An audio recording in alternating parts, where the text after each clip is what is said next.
Hello বন্ধুরা, কেমন আছো তোমরা? আশা করি বেশ ভালো আছো।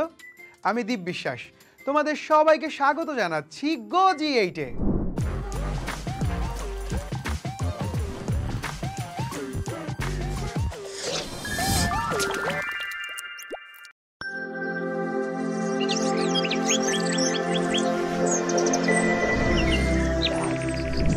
বন্ধুরা, আজ আমরা পড়ব একাদশ দ্বাদশ শ্রেণীর ব্যবস্থাপনা প্রথম পত্র বইয়ের সপ্তম অধ্যায়, অর্থাৎ রাষ্ট্রীয় ব্যবসায়। বন্ধুরা, তোমাদের নিশ্চয় মনে আছে এর আগের পর্বেও কিন্তু আমরা এই একই অধ্যায় নিয়ে আলোচনা করেছিলাম। তারই ধারাবাহিকতায় আমরা আজ এই অধ্যায়ের পঞ্চম এপিসোড শুরু করতে যাচ্ছি। বন্ধুরা, আগের এপিসোডে কিন্তু আমি বলে দিয়েছিলাম আজ আমরা কি পড়ব, তাও তোমাদের সুবিধার জন্য আমি আরেকবার বলে দিচ্ছি। আজ আমরা জানব রাষ্ট্রীয় ব্যবসায় এবং বেসরকারি ব্যবসায়ের পার্থক্য, সরকারি বেসরকারি অংশীদারি ভিত্তিক ব্যবসায় এবং সরকারি বেসরকারি অংশীদারি ভিত্তিক ব্যবসায়ের কার্যাবলী। চলো বন্ধুরা, তাহলে শুরু করা যাক। প্রথম পার্থক্যের বিষয় হচ্ছে সত্তা এবং মালিকানা। বন্ধুরা, সরকারি ব্যবসা প্রতিষ্ঠানের পৃথক সত্তা বিদ্যমান থাকে এবং এর অধিকাংশ সম্পদের মালিকানা সরকারের থাকে। অন্যদিকে বেসরকারি ব্যবসায়ের মালিকের পৃথক সত্তা থাকতে পারে, আবার নাও থাকতে পারে। এর মালিকানা ব্যক্তিগত এবং ব্যক্তিবর্গ উভয় হতে পারে। বন্ধুরা, মুনাফা অর্জন নয়, বরং জনকল্যাণ সাধন রাষ্ট্রীয় ব্যবসায়ের মুখ্য উদ্দেশ্য। অন্যদিকে মুনাফা অর্জন বেসরকারি ব্যবসায়ের প্রধান উদ্দেশ্য। একটি ব্যাপার কি জানো? জনসাধারণকে শোষণ করে হলেও কিন্তু বেসরকারি ব্যবসা প্রতিষ্ঠান মুনাফা অর্জনের চেষ্টা করে। এটি তো তোমরা বেশ ভালো করেই জানো বন্ধুরা। রাষ্ট্রপতি বা সংসদের বিশেষ আইন বলে রাষ্ট্রীয় ব্যবসায় গঠিত হয়। এদিকে দেশের প্রচলিত আইন অনুযায়ী বেসরকারি ব্যবসায় গঠিত হয়। আর একটি পার্থক্য দেখো, রাষ্ট্রীয় ব্যবসায় কিন্তু কখনো মূলধনের অভাব হয় না। অন্যদিকে বেসরকারি মালিকানা নিজস্ব তহবিল থেকে বা ঋণ করে মূলধন সংস্থান করে থাকে। বুঝতেই পারছো বন্ধুরা, ব্যক্তি সামর্থ্যের সীমাবদ্ধতার কারণে মূলধনের পরিমাণও কিন্তু কম হয়। বন্ধুরা, আয়তনের বিষয়টি দেখো। সাধারণত বৃহদায়তন ব্যবসা প্রতিষ্ঠান রাষ্ট্রীয় মালিকানায় প্রতিষ্ঠিত হয়। এদিকে বেসরকারি ব্যবসায় ক্ষুদ্র, মাঝারি এবং বৃহৎ যে কোনো ধরনের হতে পারে। এরপরে রাষ্ট্রীয় ব্যবসায় জনকল্যাণমূলক এবং জাতীয় নিরাপত্তার সাথে সম্পৃক্ত ক্ষেত্রে স্থাপিত হয়। অন্যদিকে যেসব ক্ষেত্রে মুনাফার সম্ভাবনা অধিক, সেসব ক্ষেত্রে বেসরকারি ব্যবসায় স্থাপিত হয়। বন্ধুরা, এবার বলো তো দায়ের ব্যাপারটি আসলে কেমন? রাষ্ট্রীয় ব্যবসায়ের সকল প্রকারের দায় সরকার বহন করে থাকে, তাই এরূপ ব্যবসায়ের দায় দায়িত্ব সাধারণত সীমাবদ্ধ থাকে। ওদিকে বেসরকারি ব্যবসা প্রতিষ্ঠানে সকল প্রকার দায় দায়িত্ব ব্যবসায়ের মালিক বহন করে থাকেন, তবে এর দায় সীমিত বা অসীম দুই ধরনের হতে পারে। বন্ধুরা, আবার ঝুঁকি কিন্তু দায়ের সাথেই সম্পর্কিত। রাষ্ট্রীয় ব্যবসায়ের সমুদয় ঝুঁকি দেশের সরকার বহন করে থাকে, ঠিক তেমনিভাবে বেসরকারি ব্যবসায়ের ঝুঁকি এককভাবে কোনো ব্যক্তি বা ব্যক্তিবর্গকে বহন করতে হয়।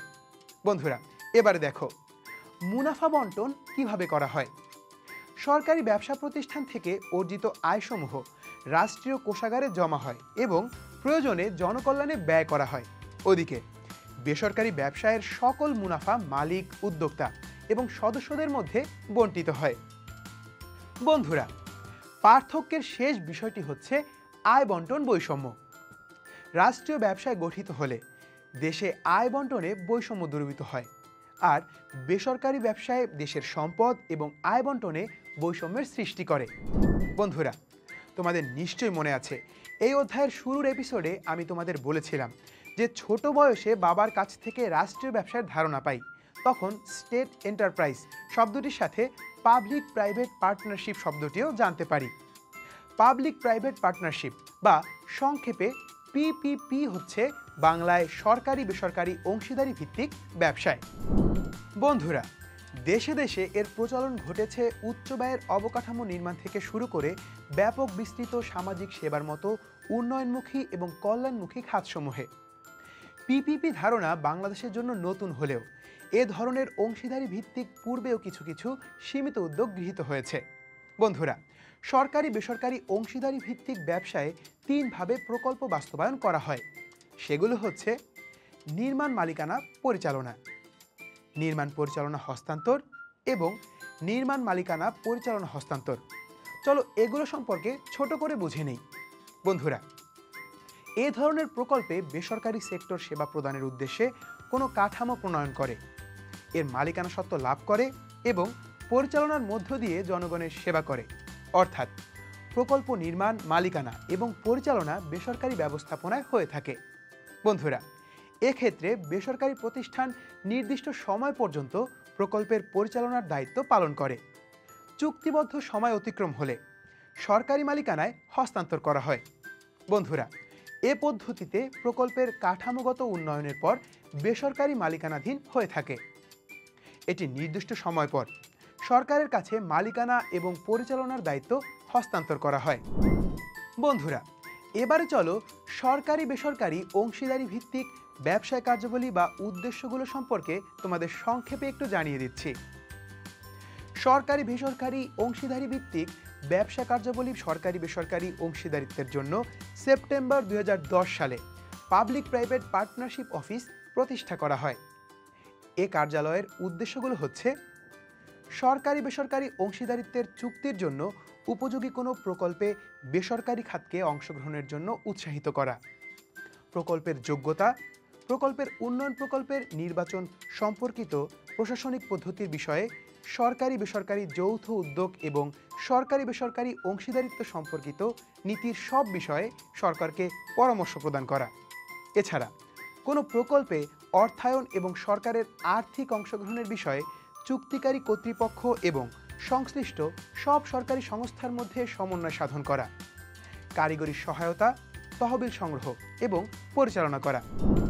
দেখো বন্ধুরা, আর কি কি হতে পারে?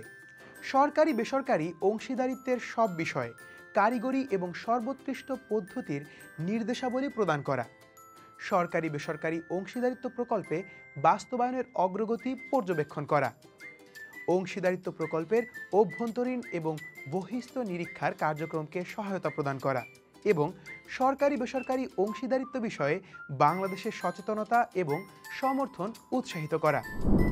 বন্ধুরা, আজ তাহলে এ পর্যন্তই। আগামী পর্বে নতুন কোনো বিষয় নিয়ে আবার দেখা হবে তোমাদের সঙ্গে। সে পর্যন্ত ভালো থেকো, সুস্থ থেকো এবং অবশ্যই গো-জি8-এর সঙ্গে থেকো। ধন্যবাদ।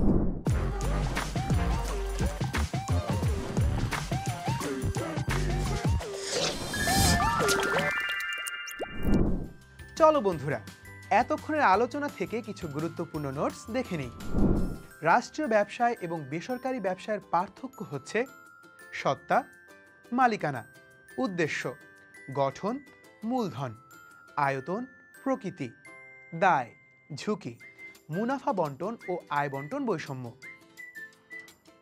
সরকারি বেসরকারি অংশীদারি ভিত্তিক ব্যবসায়ে তিনভাবে প্রকল্প বাস্তবায়ন করা হয়: নির্মাণ মালিকানা পরিচালনা, নির্মাণ পরিচালনা হস্তান্তর এবং নির্মাণ মালিকানা পরিচালনা হস্তান্তর।